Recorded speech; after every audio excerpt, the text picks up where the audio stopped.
Let me kind of give a background on how this topic came about. One of the things that I still hear is people saying staff today are not loyal. And initially I was a bit surprised because I was wondering, what do you mean? That's one. Then I also started hearing stories of managers who give cold shoulder to the staff whenever the staff put in a resignation letter, which means the manager was very friendly and very supportive of the staff. But the minute the staff tender, the manager just give a cold shoulder and basically treat the staff very coldly. And I was wondering what's going on. So as I started talking to different people and as I run more leadership programs, one of the things that became obvious is we tend to take things personally in the workplace. That's one. Secondly, there's a very strong desire for this sense of loyalty. And as I work with the different clients and different managers, one of the things that they found useful is recognizing that, hey, it's really not about loyalty. It's really about mutual benefits, or what sometimes we call a win-win situation. Okay, so I hope our participants can. Let's see how was the response like. We have 7 says very important, 1 say important, 4 says somewhat important, right? So this is about giving a reflection to the different, our perspective, because if you think about it, our perspective and what we believe drives the way we behave, affects our attitude in the workplace. And therefore, understanding what people think about it is critical to the whole process. Majority of people, they value loyalty, yeah. So majority values loyalty.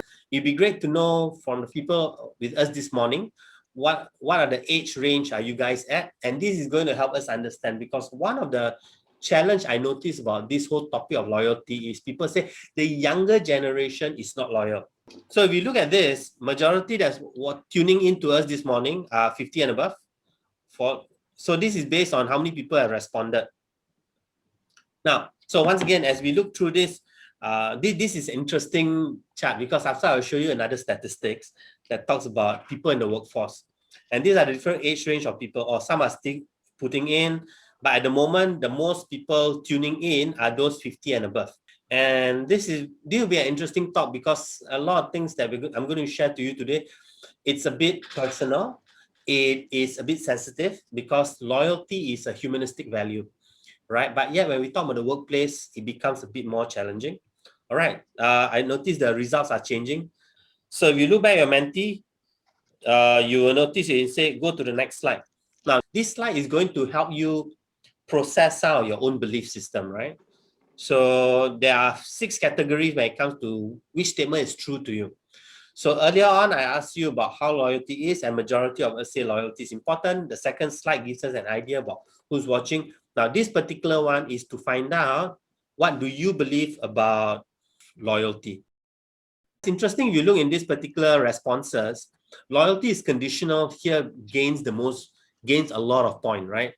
It does tell us that, maybe the understanding of loyalty from different generation differs quite a lot, or because of organizational influences.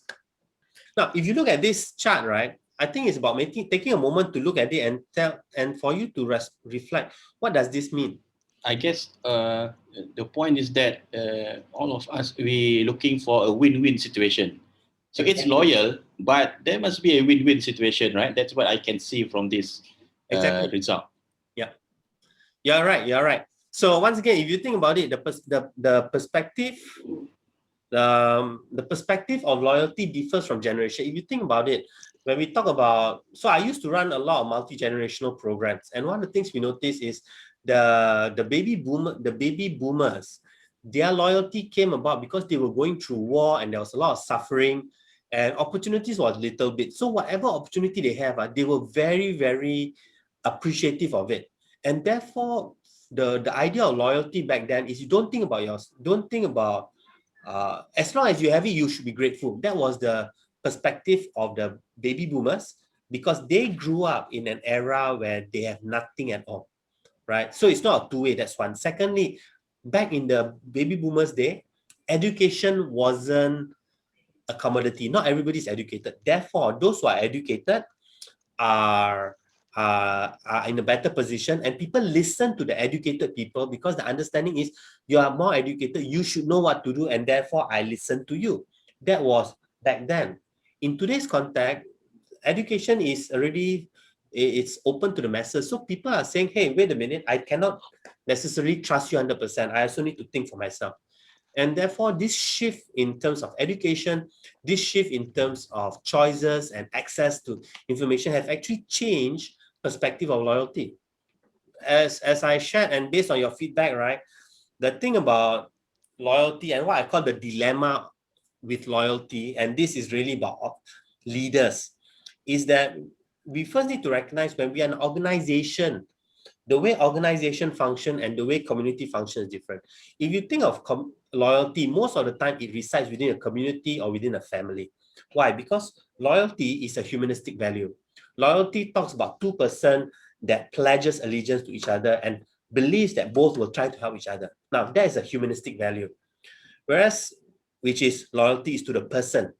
Whereas an organization, when organization is, which is a performance driven, which means you are valuable when you contribute. That is the basis when we talk about organization. Loyalty is about retaining who can perform. So the more you can add value to the organization becomes more loyal to you. So that's why we talk conditional. And we need to recognize this. Now, what happens because of that? Because loyalty is a humanistic value and loyalty is to the person, one of the things that made sense to me when I work with managers who kind of be upset when the staff leave is to recognize, they notice staff leaving as a form of disloyalty, right? Is deemed disloyal because they are leaving the manager. It's not because they are leaving the company. So because if it is a humanistic value, if you're looking from an organizational perspective, while they want loyalty, basically organization has this belief that if our systems and processes are in place, people can come and go and the organization will still work. The only reason organization do not want people to move is because the learning cycle is long for staff. Usually staff takes about 3 to 6 months before they become highly productive, right? That's very common. Now, so how do we address this dilemma? So one of the things that we need to address this dilemma is this whole idea to differentiate the person from their role. I talked a fair bit on this in the first video called leading for productivity. And we need to be able to say, okay, this person is an individual. This individual has beliefs in loyalty, which if we look at our first survey, it agrees. But in terms of the role, he is not satisfied with the role or the role is not fulfilling what he needs. So we need to differentiate. And if we are able to differentiate, then loyalty doesn't become an issue because we are starting to look at, okay, I need to help this person grow, but I also need him to help me. So we need to separate this, right? So this is one major mindset shift we need to do. Don't assume just because the person leaves, he is disloyal. If you look at our survey just now, our majority believe that loyalty is important. So this is the dilemma with loyalty, right? And why? We need to recognize context. In organization, when they want loyalty, they want it because you benefit them. Think about it. If you are a manager and your staff is not performing, do you want to keep your staff? If you don't want to keep the staff, then question is, are you disloyal? Or if you're trying to get rid of your staff, question is, are you disloyal? Because loyalty means my interest is in you. It's not performance-based, right? So that's something to reflect. Then it goes to the whole question of, okay, but then why do leaders still want, so why do leaders and organizations are still talking about, people, loyalty is important. From my working with a lot of leaders, there's two conclusions I came with, and after this, I'm going to check with you whether do you agree or disagree with this. The two driving point is this. Firstly, the leader has a sense of being needed. That means it's a matter of self-esteem issue. Do I feel rejected? I want people to like me. So that's one thing. That's why they want loyalty, because they want to feel needed. They want to feel wanted. That's the first one.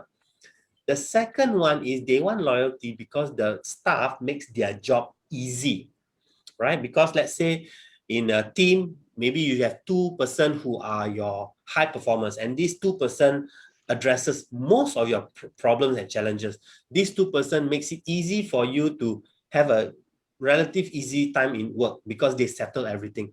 And therefore, if they leave, you get upset or you say they're disloyal because when they leave, it makes things more difficult for you. right? So these are the two areas that why leaders talk about loyalty, or what I consider they use loyalty as the basis of saying why the staff should stay. So question is, how then do we address these challenges? Now, for a leader who has a sense of, I need to be needed, I need to feel wanted. And I see this a fair bit in organizations where whenever a leader's employee call them to help, the leader actually feel useful, right? And to me, I don't think that's very, very healthy. So if a leader's issue is, I want to feel needed, I want to feel wanted. If you leave me, you are disloyal because to me, it feels like a rejection.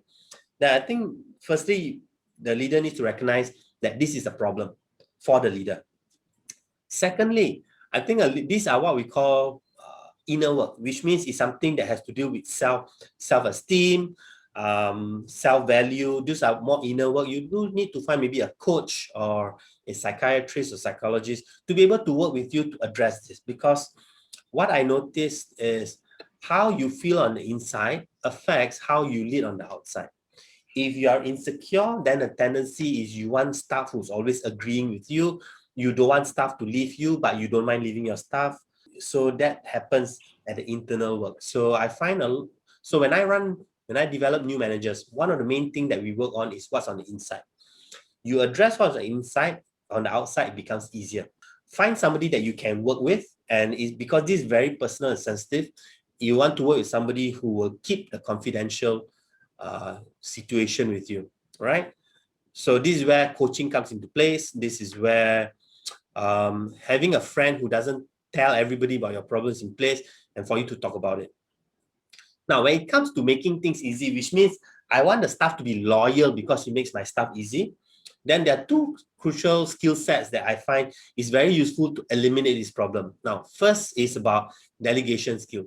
So put it in a situation, if you have only one staff who can do the job, you become dependent on the staff. If you become dependent on the staff, you will either go in the way of manipulation, where you want to say, oh yeah, loyal staff are great. So you use loyalty as a way to hook the staff in, because in a culture where it's highly relational, people take the word trust and people take the word loyalty very seriously. So sometimes without realizing it as a leader, we tend to blackmail people by saying we need loyal staff. Now, and the reason we do that is because no one else can do the job. So in this area, as a leader, you do need to delegate and develop more people who can do the same job. Maybe not 100%, but at least fair enough. Now, once you have that, you are not heavily dependent on that one or two staff, right? So delegation skill is key, but there's an emotional resistance when it comes to delegation, right? I've covered that on the first video. So go and check out the first video if that's helpful. Now, the second skill set is called career conversation. And this is where it's important to recognize employees today has very different idea of success. Employees today have very different challenges. Employees today have very different approach to getting what they want. And we need to recognize that. And career conversation is a skill set that helps you as a leader to understand this first. Now, I wouldn't say a lot, from the managers I spoke, a lot of managers I know, they do care for the staff, but they take a very fatherly approach, which means I know what I will teach you what you should learn. I will develop you in the way which I think you should be developed. Now, that is okay if it is your child, but it may not be okay when you're developing a talent, because, hey, the talent came from a different family, has different needs and wants. So career conversation is critical for you to explore and understand what they want from their perspective, and then you come in to develop and support them in a way that is beneficial to them, right? So this is what I want to talk about, loyalty.